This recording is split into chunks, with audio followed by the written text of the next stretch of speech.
Maybe this one's working. All kinds of awful issues with my. Yeah, it's something was wrong with the other browser. Okay, all right. Okay. I don't know what in the world. I've never had any trouble out of that browser, but it's. What in the world? I've never had any trouble out of that browser. Okay. All right. So maybe now that my link's busted, I'll still get some people back in here. We'll see. You gotta love unpredictable filters and firewalls for small content creators. Man, it's a curse. All right. So if you're able to come in here now, or you see the link, welcome. I don't know what was up with that. So Film Noir, Friday night Film Noir. Whenever I was very first doing my channel, I would talk about Friday night Film Noir. So I had, yeah, persevered. All right. So if you're watching this on the replay, I kind of had a few Film Noir, just different recommendations I wanted to talk about. Some stuff I saw recently that I really liked, and then I'm going to try to touch on a classic. And then I'm going to see if I can get any feedback on one that I put down that I think I should probably pick back up again. I may have been a little bit hard on it. So the first is a film I watched a really long while back. Where the Sidewalk Ends. See, I'm having to do everything through a different browser.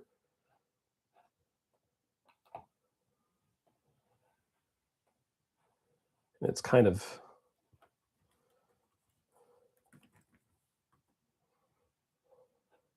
I'll just do it this way. All right. So everything's a little bit sort of out of whack, but that's okay. I'll do it this way. All right. I don't like this site because there's so many.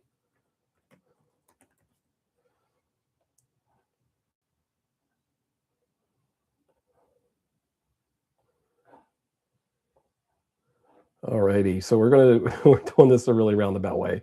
So this is a film I covered really early on in my on my YouTube when I was very first trying to figure all this stuff out. And this is called Where the Sidewalk Ends. Yes. Speaking of which, I'm being quite loose with the definition of film noir for this, especially with my second film I'm going to discuss. So to me, what really matters in film noir is, does it use darkness to its advantage in every way possible? Metaphorically, does it do that? Does it have themes that lend themselves toward darker subject matter? It's a super wide interpretation. Does it use shadow? Things like that. But that's not that's probably not the most cinematically savvy way to define film noir. But I definitely think that any definition, this film here should fit that.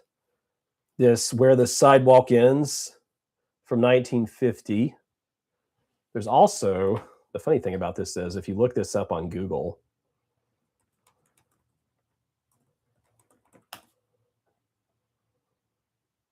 I've always thought this was funny.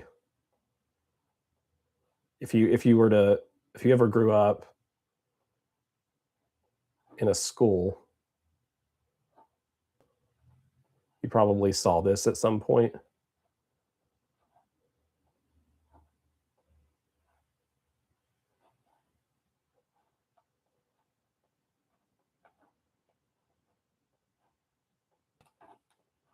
And I think Shel Silverstein was doing some creativity here. I could never figure out why I didn't like this growing up much. Everybody else was into it, but maybe I wasn't ready for the Shel Silverstein. Although he did write the A Boy Named Sue, which is kind of a clever song from Johnny Cash. Okay. But this film, This film right here is pretty good. Now, I was thinking about it the other day as I was going through some different film noir stuff. Ashamed at having a father who lived a life of crime, hard-boiled New York City cop Mark Dixon has a reputation for being on criminals. That's not really a completely fair assessment of the material. He's a little bit more than tough. So Dixon unintentionally kills a murder suspect during a routine questioning. Again, I don't even know if that's like the best description, but it's close enough if you don't know about it, much about it. And he hides the fact from the department and tries to pin the killing on his nemesis, notorious gangster Scalise. And that is a really cool character. I was going back and watching one of their interactions. The snag comes from a love interest. So, yeah. So, Outer Galaxy Lounge says, Gene Tierney is my 1940s dreamboat. Now, if you're unaware, and you're watching this on the replay, and you have never heard of Gene Tierney or this other actor, cast and crew, Otto Preminger, Dana Andrews, Gene Tierney. Gene Tierney, and I hope I'm saying that right, gave the best 1940s performance, in my opinion, from an American actress. Because I don't know, I can't remember when Setsuko Hara did the Ozu films.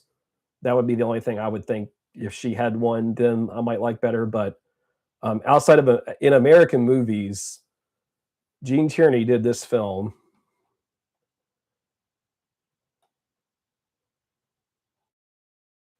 Which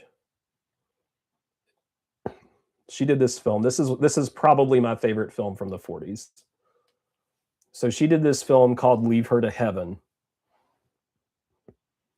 And she played a very possessive, very, very possessive wife to this other guy who was like I think he was a writer. I haven't watched this in a little bit. I've read the book. I found the book in an antique store, read it, really liked it. The book's not quite as good as the movie, a little bit more fat on it than it needed. But this is one of my favorite. This is just one of my favorite films, period. It's going to be in my top 100. I could see it breaking my top 25.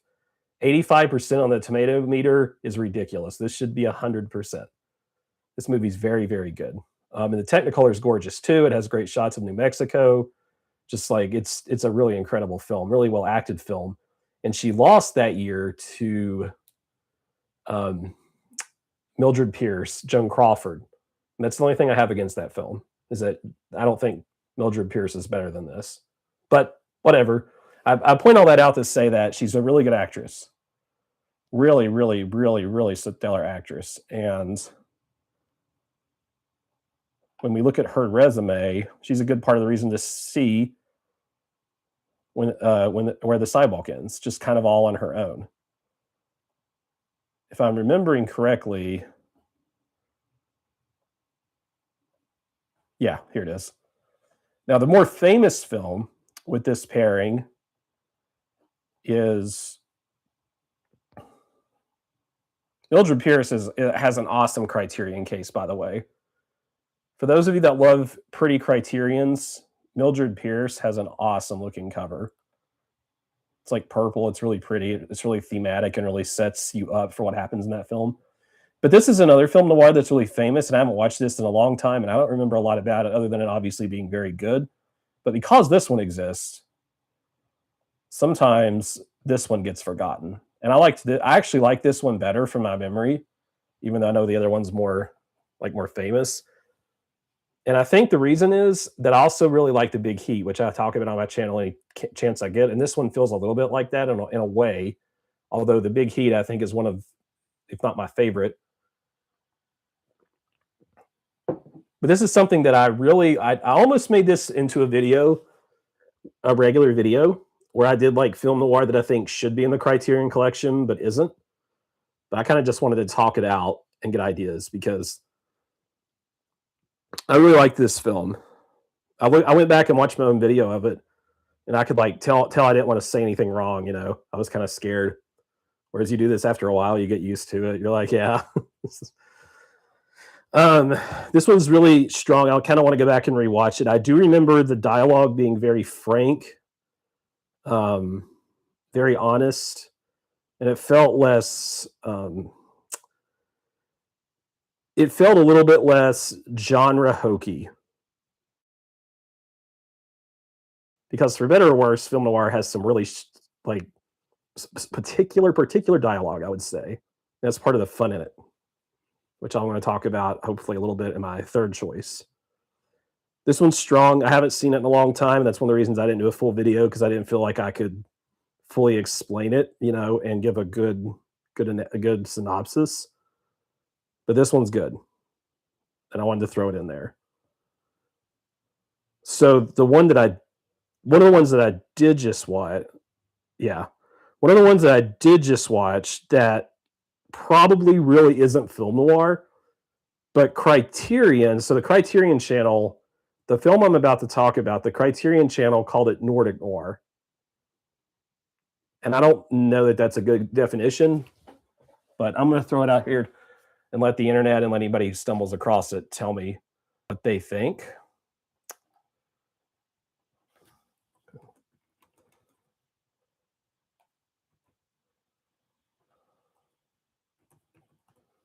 And let's see if I can get it to come up here.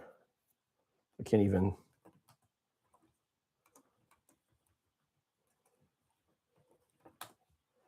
It's kind of even hard to just. All right, I'll just pull it up on IMDb.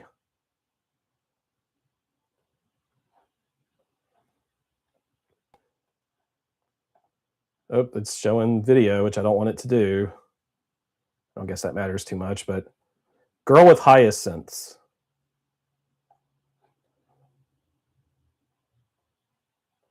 There we go. I paused it. Commercial fair use commentary.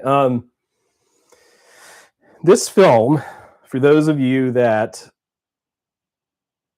know your American noir, this film kind of lived in the shadow, to my understanding, of Ingmar Bergman, as do many films.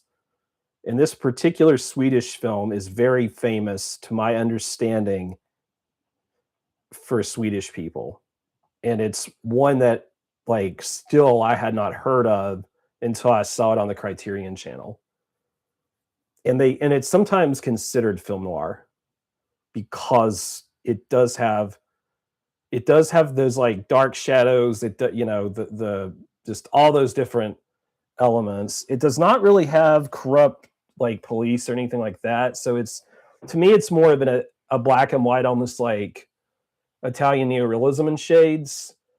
Some people have called it the Swedish Citizen Kane. You'll see that description. I do not quite think that. I don't think it quite has the legs that Kane does, but the basis of this story is really cool. It's kind of has some really interesting scenes. This young woman, Dagmar Breg, something like that. She has taken her life, and the film is like these neighbors, especially this man, which is important. This really boring man, who you can kind of see there, his face on the left. He's trying to figure out why she did what she did. And it is a little like simplistic in how it looks at that.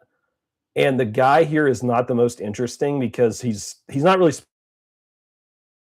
in the film. So that's one of those things. It's kind of a curse blessing sort of situation, because he needs to be boring for the story to land the full way. But the young woman that you learn about in the flashbacks is really terrific. There's a film that's better, that's a little bit similar, that I talked about on my channel, that Bresson came up with, Un Film Douche. This film is a little better. It's a similar topic. But nonetheless, this is definitely a must-see film noir, okay?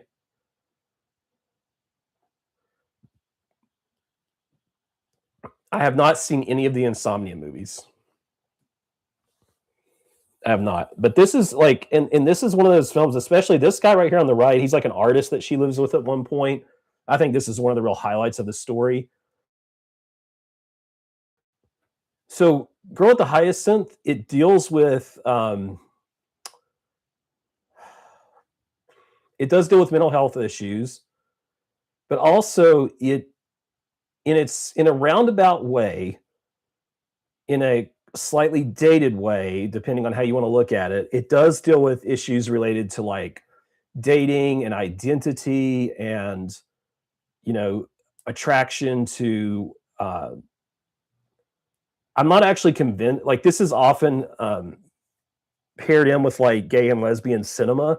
And I think that's probably like the truth. I think the film's a little vague on it, but it is good that that's like at least out there because it was a little bit more of a progressive idea even then. But it's like I think that's a little bit of what the film's getting at with some of the ideas. But again, everybody can draw their own conclusions from it. And I think that that part of the story is really fascinating. And so this is a really important film. I really like it, and I think that the storytelling could have been a little bit tighter, but it's really cool. And the young woman's an excellent, excellent protagonist. I always love films that demonstrate how much it sucks to be a woman as opposed to being a dude, because I'm aware that I am privileged. Okay, so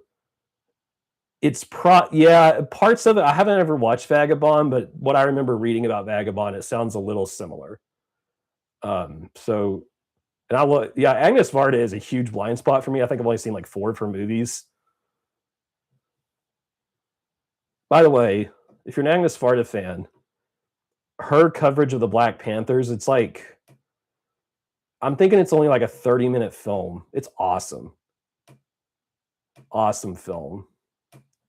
And like I said, I've seen a few of her films. I've talked about Cleo 5 to 7 on here, The Gleaners and I, but there's a bunch of her stuff I haven't seen. But nonetheless, back with Film Noir, I do encourage you to see Girl at the Hyacinth. It's a good film. So that was the second one I definitely wanted to mention out of these. Before I get to my third, I'm going to throw this up for anybody who might know a little better than I do about this film. So I put this on a long while ago. And this is called Night in the City. It's a Criterion. Night in the City. And it has a really cool poster in it. I didn't even know this. I haven't really actually pulled this out. It's got like one of those like fold out newspaper looking things.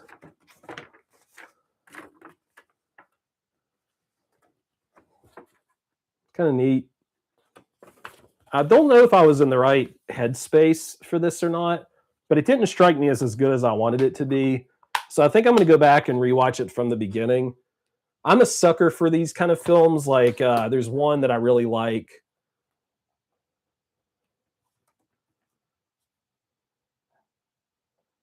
And maybe I just wanted this film. I don't think this film's in the Criterion collection, but this film has like film noir aspects to it. The setup, expecting the usual loss, a boxing manager takes bribes from a betting gangster without telling his fighter. This is a little bit film noirish in a way. It's a little bit underdeveloped of a story, but it's super, super sweet with Rob Ryan. And I would guess that whenever Quentin Tarantino messed around with Pulp Fiction, this was one of his. This had to have like Quentin Tarantino had to have seen this before he did Pulp Fiction, because it's like part of the plot from the Bruce Willis character in Pulp Fiction, and he's talked about how he took different elements and spun them on their head. But the setup has some ideas from Night in the City. Night in the City, I didn't love the protagonist. So I need to go back and look at it again. And this one has, I remember I bought this in part because it had Gene Tierney, that's right. But I didn't feel like it was doing that much with her. It felt like she was playing second fiddle. And I hate that so maybe it's just not as good as I wanted it to be. But I'm going to go back and look at Night in the City again. I wonder what IMDb gave it. IMDb, since we're on here, I never go to this website, but I'm having trouble getting stuff to load.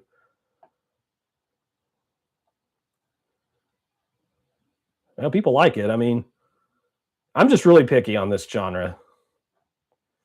I'm really, really picky on this genre. So I don't know. But the one I really wanted, the other one that I rewatched, and a few different people on my channel told me I need to rewatch this. And I'm glad I did. And I almost wish I had gotten the 4K.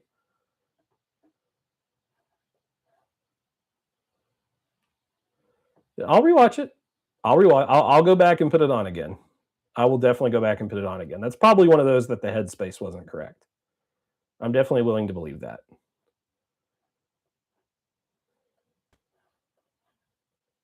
I did it. I rewatched The Maltese Falcon. This movie's really good.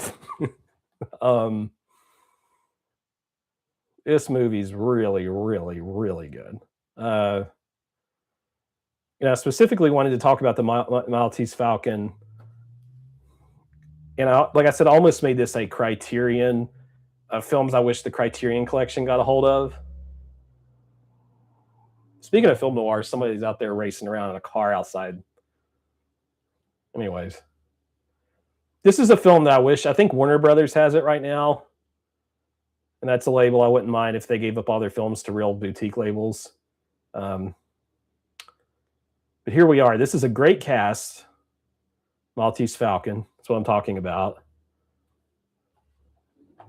Humphrey Bogart, this is one of his best roles that I've seen as Sam Spade. Detective PI. And he gets involved in a roundabout way with this search for this Maltese Falcon or Maltese Falcon from, I guess, Malta, if I'm remembering. And it's not really about the bird. It's like you can crack in and there's supposed to be gold inside the Falcon. And he gets involved in this whole like thing with backstabbers and criminals, and his partner gets into some trouble, and he meets a dude named Joel Cairo and Peter Lorre. And I want more Peter Lorre in the collection. I usually date film noir to Double Indemnity, but Maltese.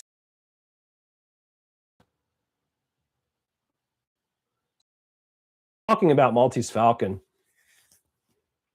it's like, is it noir? Because it's kind of funny and even goofy. Like, this film is goofy at times. And I suspect that's part of the reason it's not in the Criterion Collection, because it's just so entertaining, or can be, especially Peter Lorre. Double Indemnity has like no, like, that movie's just mean. I love it. The 4K of Double Indemnity, by the way, if you've never watched Double Indemnity in the 4K, you absolutely should. It's a different experience, especially the interior scenes with Barbara Stanwyck and Fred McMurray. Those with the cigarette smoke and like all of that's just really good on the 4K. So I don't know. I don't know if I'd put. I don't know if I would put when I rewatch Maltese Falcon, but it feels noirish. I mean, there's like literally one of the characters gets shot in the dark off the side of a hill, and it's his partner, and he's a PI. I feel it's kind of noir, right? But that's part of the question I wanted to ask today. One of the questions for today, if you're seeing this in the replay, you can tell me your thoughts. What is film noir? How do you even say it? What is it? Because I know that there are academic explanations. I kind of think it's whatever, in a sense, you have to wonder if it's not what you grew up on, so to speak. Because this has always been film noir for me. This is how I was introduced to it. I was introduced to this whole concept many, many years ago by this wonderful film called Who Framed Roger Rabbit.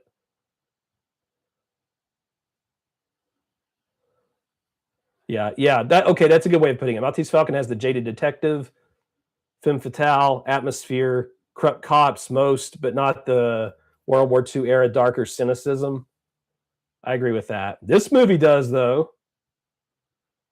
See, this movie kind of does. I think so too. So if I remember watching Siskel and Ebert review this movie, and I hadn't seen it in a long time, and they were talking about how critics just kept coming back and back to Roger Rabbit. And it's because it's really good. Like this is what IP slop should look like. Everything else that's like Fortnite IP slop in your life will look like that after you've seen Roger Rabbit. Because Roger Rabbit took all these different animated intellectual properties, threw them together in a tight, funny, interesting noir shell, and just had a really good time with it and still felt very much in the spirit of that genre. What is it? Kathleen Turner was Jessica Rabbit, and she's like some mix of Rita Hayworth and like Lauren Bacall. Just a brilliant idea for an animation. And so, for people who haven't seen Roger Rabbit in a long time, you're film fans, like if you're a fan of the film genre, you're going to love this. And then the underrated performance of Bob Hoskins, who is in the Criterion Collection for The Long Good Friday, great film. He played Eddie Valiant in this great film. And this is one of my favorite films. One of the first things I ever talked about on the channel. But I wanted to bring it up here because I hope somebody will click on this and then they'll see it and they'll watch Roger Rabbit and they'll be like, yeah, I'm going to watch that again. It's really cool. Yeah. I forgot about Veronica Lake. Yeah, there's some Veronica Lake in there as well. And if you've never watched a movie with Veronica Lake, but it sounds familiar, I think her most famous was Sullivan's Travels. But there was something there was another one that she did. What was that called? It was another kind of good one. It wasn't as good. We're into that might match a little bit of here. She's in I Married a Witch, but there's another one. Like The Glass Key or something. Is that what it's called? The Glass Key? Yep, with Alan Ladd from Shane.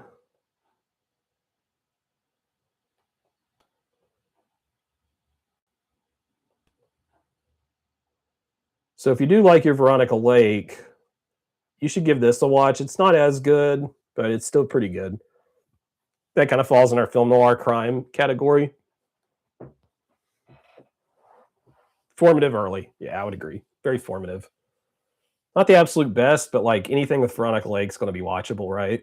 It's like the idea. Yeah, that's like the idea. So out of the ones I've watched or looked at or looked into recently that I wanted to talk about on stream, those are the big ones. My personal favorite, and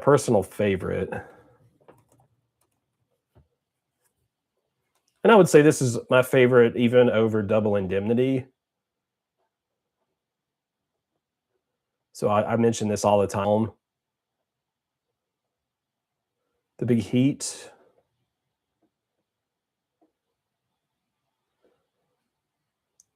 Anyone that comes to my channel, this is the number one film noir I recommend to you. Out of ones I like, I think this one's the closest to like the kind of relevancy you're going to want. I think Glenn Ford is a really layered, detailed, fleshed out character. He's also not really that much of a good guy. He's a little bit more realistic than say Sam Spade, I think. And then Lee Marvin, and this is Lee Marvin's best role, by the way. There's my hot take for the stream. This is Lee Marvin's best role, not Liberty Balance. Just kidding. Liberty Balance is his best role. But this is his second best role from Lee Marvin, I think, that I've seen. I know that we're getting another one from the Criterion Collection. Whenever I made my thumbnail for The Big Heat, I had a clip art coffee that looked like influencer coffee, and no one got the joke. No one ever commented on it. I was kind of sad because I worked really hard on that thumbnail. But yeah, definitely one of the best scenes of With a Pot of Coffee. Roger Ebert has a really good review of this, by the way. Let's see. Big Heat, Roger Ebert. This was on his list, and I didn't realize it for the longest time. It also has one of the best directors, right? Fritz Lang.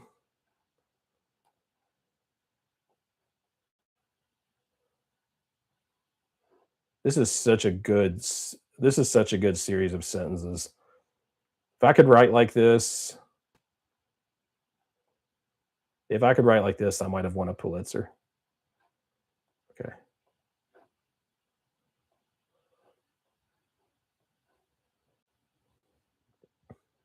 There's another level coiling away underneath, a subversive level in which Lang questions the human cost of Banyan's ethical stand. That's the main character. That's like the cop. 2 women lose their lives because they trust him, and a third is sent to death. And it's a little bit of spoiler, but you kind of see it coming.